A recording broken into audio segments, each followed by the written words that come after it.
Salutations, good citizens. This is Laz. This is the Fortress. Welcome back. If you're new here, awesome. Thank you so much for joining. And if you're coming on back, if you're a regular visitor, what the hell is wrong with you? No, I'm kidding. I thank you so much for coming on in. I just, I live with this, so I can't imagine anyone who would purposely click on the YouTube thing, see a smile on the face, and say, I want to hear more of this guy. But hey, thank you anyway, and I love it. I truly do.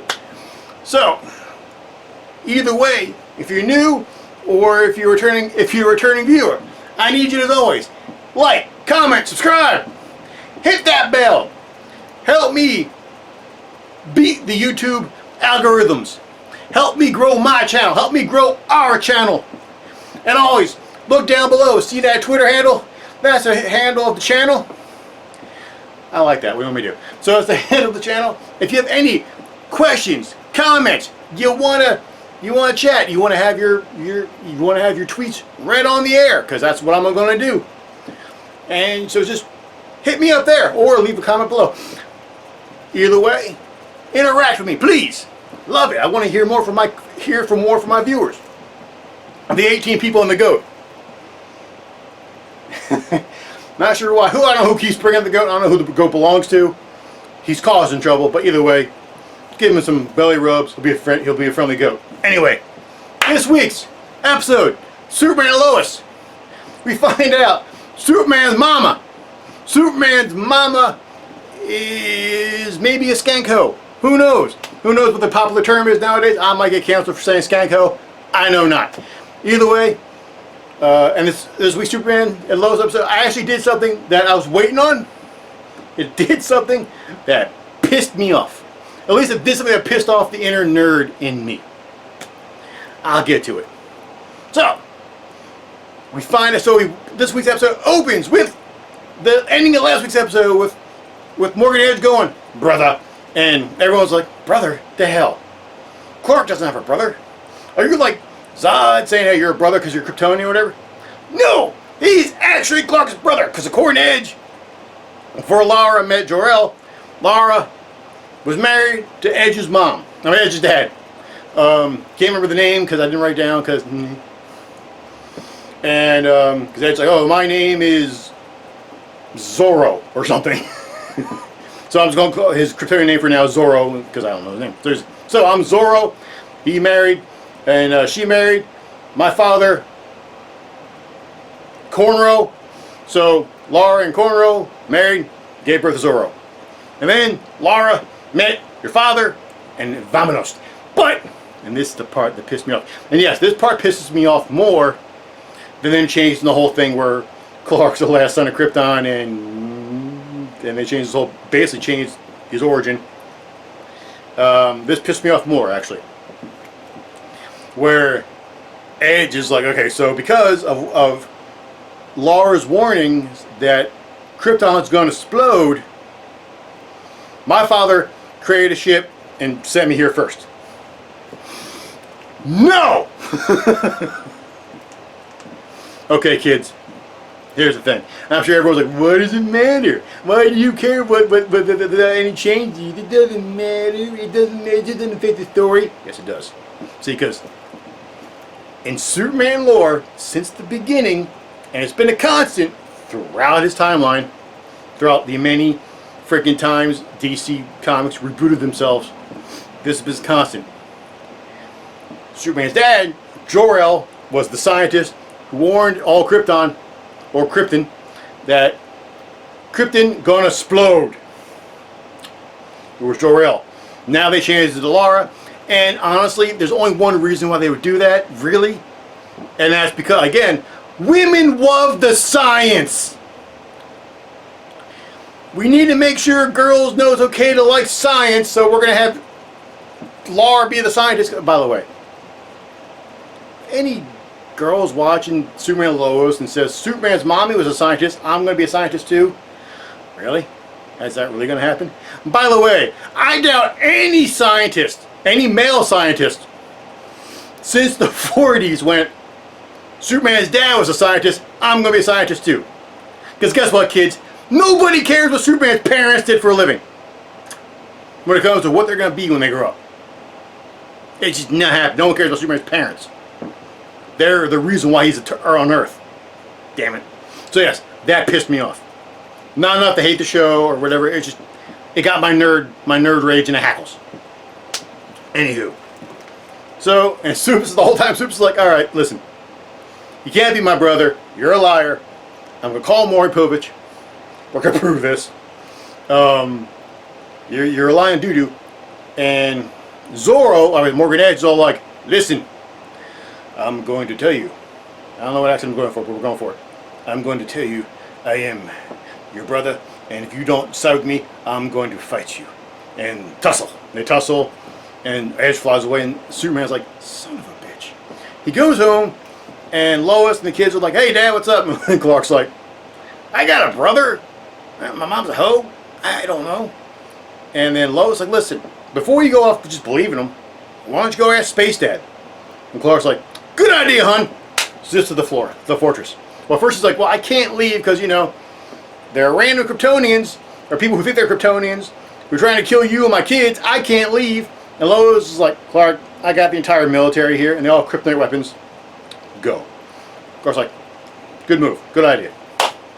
He goes hey, Space Dad, is this possible? And Space Dad's like, yep. And Clark very overtly goes, the hell, Dad? You could have told me I had a brother. You could have let me know that I wasn't alone. Because, kind of changes my whole story. And Jor-El's like, listen, I didn't want to let you know because, listen, Cornrow is psychotic. So his son, Zorro, also psychotic. Your mom, listen, son, you know how the saying goes is, for guys, don't stick your dick in crazy. Well, here, Mom didn't hear the opposite, which is, don't let crazy stick his dick in you. Because that's what happened. And apparently, Jor-El is such a pimp that the moment Laura met him, she's like, oh, I like you. I don't like Cornrow anymore, even though we have a kid.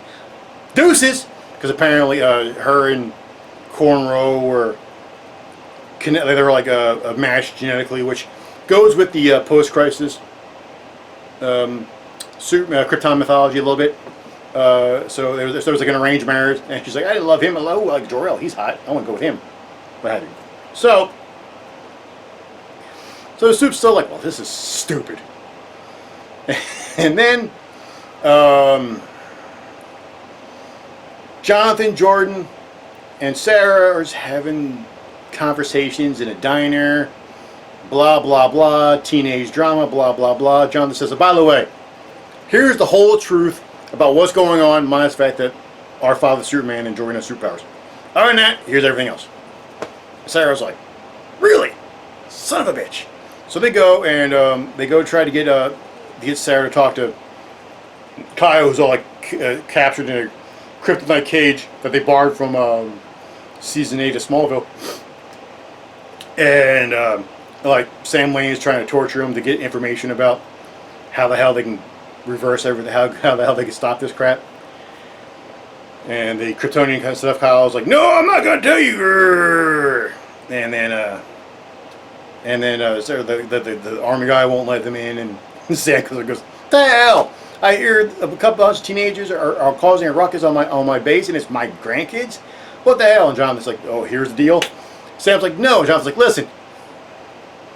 None of this. Listen, here's what happened. You're a dick. Every time we try to do something what you think is right, shit goes wrong. She wants to see your dad.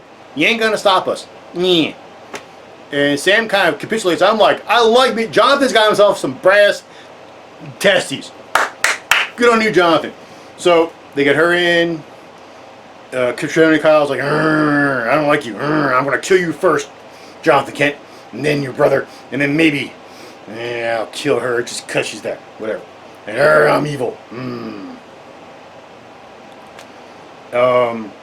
They figure out that, then they figure out who built.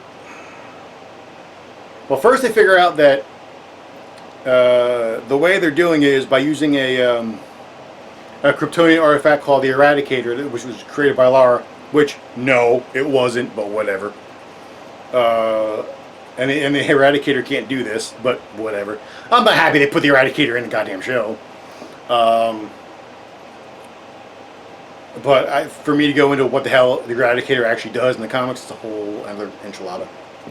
Which, I don't have time for it myself. But either way, so it's connected to the thing that, into the giant tanning bed that makes people Kryptonian.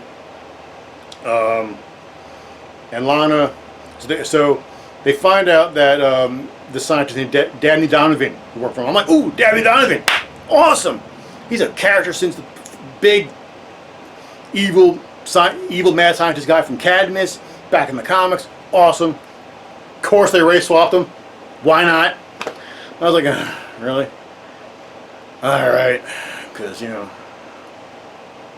know a lot of brothers named Dabney, but okay. So, but either way they go, and they go there, they threaten them or whatever, and then Superman shows up and goes, listen, we need to reverse this crap, dude. We need to get Kryptonians out of these people before war starts. And Dabney's like, well, we can't. The only way we can do that, the only one who knows how to do that would be the inventor. And Sam's like, who's the inventor? And Clark's like, my mom. So skip ahead, Lana volunteers to do it. Lana's like, I'll do it. And they're like, no. And Supes has this whole talk with Lana, like, you don't have to do this, blah, blah, blah, but you're very brave. And I'm like, can't she know who he is? She's his childhood best friend. And at least post-Crisis on, she's the first person he tells. Like, when he gets powers, he's like, hey, Lana, I got superpowers. Like, she tells him he's the superpowers before he becomes Superman. So she's always known. And no live-action version has ever done that, and that would have been nice. Either way, they don't. But she gets put in the tanning booth, becomes Lara, has some nice conversation with her son, and then she's like, to do this, we have to do it one person at a time. And Clark's like, we don't have enough time to do it one person at a time. We need to do this all in one shot. She's like, well, to do that, we need the power of your son. Basically, the big ball of fire in the sky, not one of his kids. And then Edge basically Manchurian candidates all of the people with Kryptonian essences in them, and they all go, we're going to go to war, whoosh. And Clark's like, oh, son of a bitch, all right. Kid Superman grabs the thing, starts flying, and then before Lara's like, you can't, blah, blah, blah, and someone's like, we don't have power, and he's like, yeah, I'll use my solar flare technique, and that'll do it. And I was like, really? Because solar flare is one of the Superman's capabilities I kind of forget he has, only because it's new. Like, they just did it. It was just invented, I'll say, 4 or 5 years ago. It was power given him, where he just expels all of his solar radiation that's in all his solar reserves in one shot. And him and the rest of Kryptonians having this merry chase. They're flying through the sky. He has the Eradicator in his hand. So finally, they're all in one shot except for Edge. Edge is like, oh shit, no, stop. And then Clark shoots the flare into the Eradicator. Big kaboof! All the people who caught in the wave, they drop down. They're like, but they wake up, they're human. Kyle's human and normal. So is Lana. They don't know where the hell Edge went, nor Clark.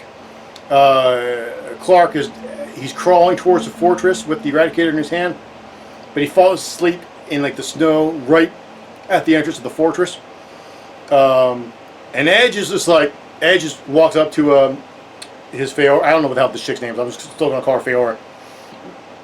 And he's all, well, that sucked. Plan B. And they both fly off. She still has her powers, so I guess she's not. Either she wasn't in the range to get blowed up, or she's not possessed like everybody else. I don't know. Like Edge still having powers makes sense because he's now born Kryptonian. And also, pepper up this episode, and I forgot. You get Edge's backstory. Like he landed in Britain. They all treated him bad. They somehow captured him, which doesn't make any sense. Because apparently he had his powers since he landed, which no, but whatever. So, but he escapes. He kills everyone, and then he escapes. He's a mass murderer, and he's a rich guy. Whatever. He's evil. That's fine. All in all, this episode for me was a high B, like very high B. Maybe A minus, but I'm going really high B plus, really strong B plus. I would like to have less of the teenage drama, honestly. I had that for 10 years. It's called Smallville. I'm good. And the people and the kids in small, I know they weren't kids, they're like 30, but whatever. They're just more entertaining to me, most except for Lana. Lana was just annoying as crap in Smallville. But everyone else was easier to watch, more entertaining, had more personality, is what it seemed like. I'm really digging Jonathan more and more each week. Jordan's still on the fence on. He has weeks where I'm like, yeah. He has other weeks I'm like, dude, just nut up and go to work, basically. But it is what it is. This week's episode gave Lana something to do in a way where it gave her more of a character, other than I have a douchebag of a husband and I'm like the wife who's all like, which isn't Lana at all. No matter what version of Lana you know, that's not Lana Lang. So this episode, she was more Lana to me. Really did enjoy it. Very solid stuff. Next week's episode looks amazing. Looks like we're getting basically Clark's backstory. Like, at least, I don't know, I'm sure it's not going to be his full origin, like Krypton exploded, here we go. But it looks like early Superman stuff. So you see him, more of the shot of him in like the original costume, holding up the car, basically recreating the cover of Action Comics of Superman's first appearance. So I'm very excited to see where they go with that. All in all, still love the show. Hope you guys are watching, and not just relying on my reviews. I'm hoping you really are enjoying it with me. And if you really did, if you enjoyed this episode or if you didn't, let me know. Drop a comment below. Let me know if you liked, what you didn't like, all that stuff. Again, hit me up on the tweeters. Yes, I said tweeters. You heard me. Till then, next time, good kids. See you next week. Same last time. Same last channel.